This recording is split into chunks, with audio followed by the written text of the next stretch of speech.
They called while I was folding laundry.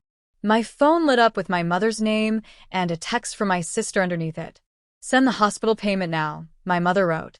Doctors say treatment stops today without it. No amount. No explanation. The word today sat heavy. I imagined monitors going quiet, a hallway emptied. My hands went cold. I asked which department. No one answered. Another message came through. Please. We can't wait. I opened my banking app and felt the floor tilt, the number blinking like a mistake. I stood there, staring at the screen, trying to breathe, already reaching for my coat. My name is Hannah.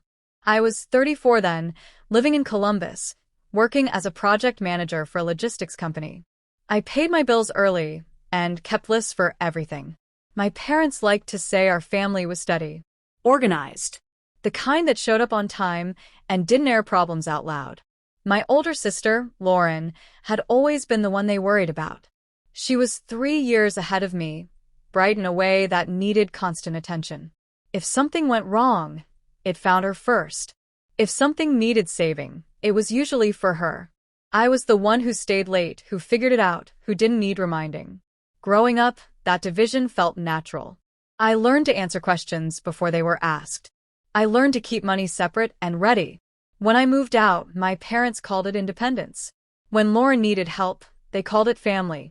So when the messages came, my body moved before my mind did. I grabbed my keys and drove to the hospital without knowing which building. The parking garage smelled like oil and rain. Inside, the waiting room lights were too bright, the chairs lined up neatly, a TV on mute scrolling headlines. Lauren sat hunched forward, her hair pulled back too tight, tapping her phone. My mother stood when she saw me, relief passing across her face like I'd arrived with oxygen. I asked what happened. They spoke over each other. A complication. A specialist. Words that sounded serious, but didn't settle into details. I asked to see the bill. My mother said it was coming. Lauren said the doctors were firm. Treatment would stop. Today. At the desk, a clerk slid a printout across the counter. The amount was high, but not catastrophic. I noticed the date. I noticed the line that said, pending insurance review. I noticed that the patient name wasn't Lauren's. I didn't say anything yet. I sat down. The chair was cold through my coat. Around us, other families whispered. A vending machine hummed. I watched my mother pace, watched Lauren avoid my eyes.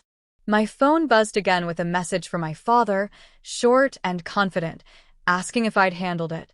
I realized then how automatic it had become.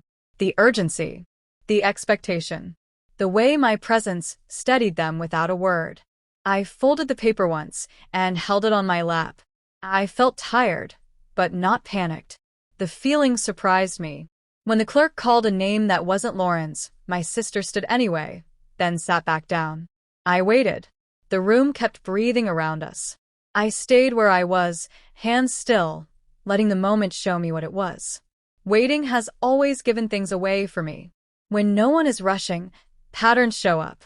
While we sat there, I replayed small moments that had felt harmless at the time. Lauren's rent covered, just for a month. The credit card I opened because her limit was maxed out. The way my parents never asked how I managed, only whether I could. I remembered being 26 and wiring money from a hotel room during a work trip because Lauren had mixed up dates on a payment. I remembered my mother's voice, calm and certain, telling me it would all even out someday. It never did, but I stopped expecting it to. In the waiting room, Lauren finally spoke to me directly. She said my name like she was testing it. She said she didn't know what they would do without me. It sounded like gratitude, but it landed like pressure. My mother nodded along, already halfway into relief. I asked again whose bill it was.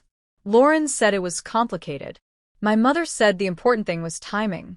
I asked why insurance wasn't handling it. My mother said hospitals make mistakes. I watched her eyes move away from mine when she said it. The clerk returned with a clipboard and asked for authorization. She pointed to a line. I saw where my name would go. My hand hovered there the way it always did, ready. Instead, I asked one more question. I asked which treatment would stop today. The clerk checked the screen and paused. She said the procedure was scheduled for next week. Today was observation. No one spoke after that. The TV clicked to a commercial. Lauren's foot stopped tapping. My mother folded her hands together like she was praying, but she didn't look at me. Something settled in my chest. Not anger, just clarity. The urgency they'd given me didn't exist in the room. It had been sent to me alone. I stood up and handed the clipboard back to the clerk. I said I needed time. My voice sounded normal. The clerk nodded like this happened often because it probably did. My mother stepped closer and asked what I was doing. I said I was reading. Lauren said the doctors were waiting. I said I'd just confirmed they weren't. No one corrected me. We moved back to the chairs. My mother lowered her voice, told me this wasn't the moment to be difficult. I told her I wasn't being difficult. I was being careful. That word seemed to bother her more. Lauren started crying, quietly, the way she knew worked. She said she was scared. I believed her. I just didn't believe I was the solution anymore. I opened my phone and pulled up my budget not because I needed to, but because it grounded me. I saw the categories I'd built over years. Emergency, savings, future. None of them were labeled Lauren. I told them I wouldn't pay today. I said insurance needed to process, and the hospital had confirmed time. I said I'd revisit it when the bill was final and in Lauren's name. My father called again. I didn't answer. The waiting room felt larger than before, the space between us clear. My mother looked at me like I'd broken a rule she'd never said out loud. We sat there until a nurse came to get Lauren, calm and unhurried. No alarms. No rushing feet. As she stood to follow, Lauren glanced back at me, confused more than hurt. I stayed seated. The chair was still cold, but I didn't mind it anymore. I stayed in the waiting room after they went back. My mother paced once more, then sat down across from me instead of beside me. That felt intentional. She asked what had changed. I thought about that before answering. I told her nothing had changed. I had just stopped filling in the gaps for them. I said it quietly, like a statement of fact, not a complaint. She said families don't keep score. I said I wasn't keeping score. I was keeping boundaries. The words sounded new in my mouth, but it fit. She looked at her hands again, the same way she used to when she wanted the conversation to end without resolution. An hour passed. The clerk brought out another form, this one stamped and thinner. Insurance had approved coverage for observation. There was no emergency payment due today. My mother thanked her too quickly, relief spilling over into politeness. She didn't look at me. Lauren came back later, wrapped in a thin blanket, tired but steady. She avoided my eyes again, then finally met them.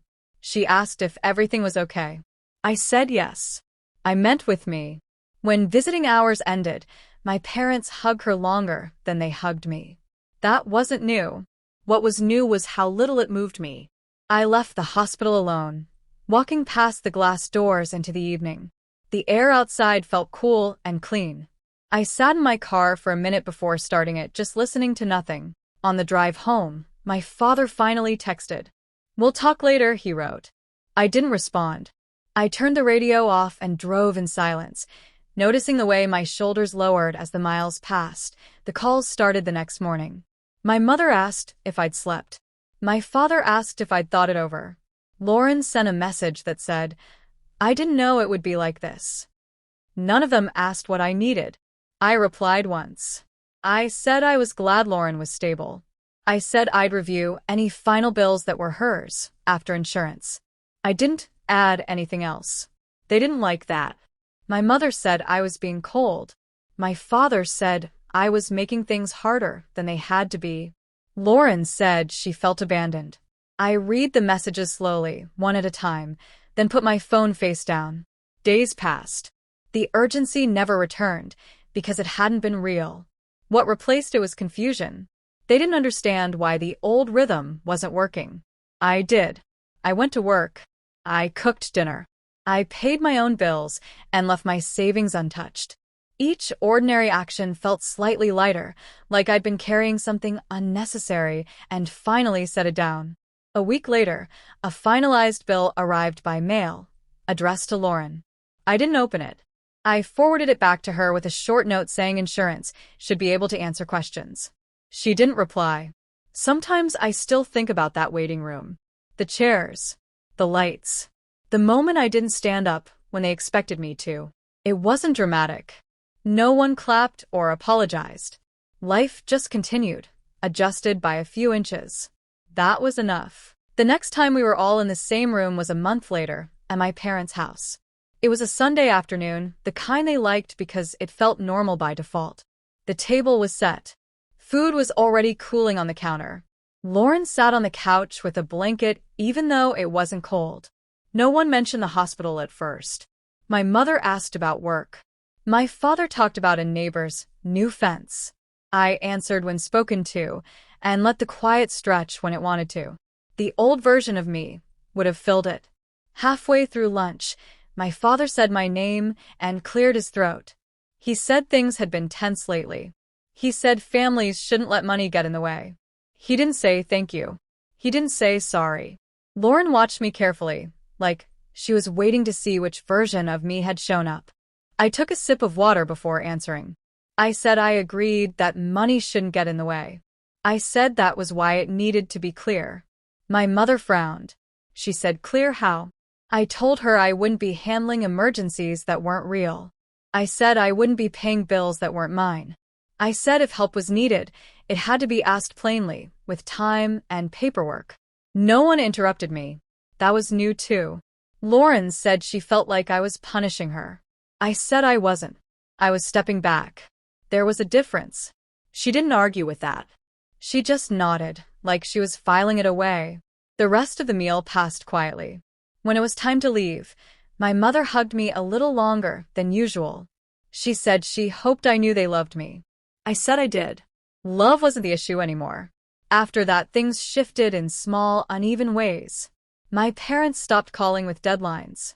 When they did call, they sounded less certain, like they were checking where the line was now. Lauren stopped updating me on her problems. That hurt, and it didn't.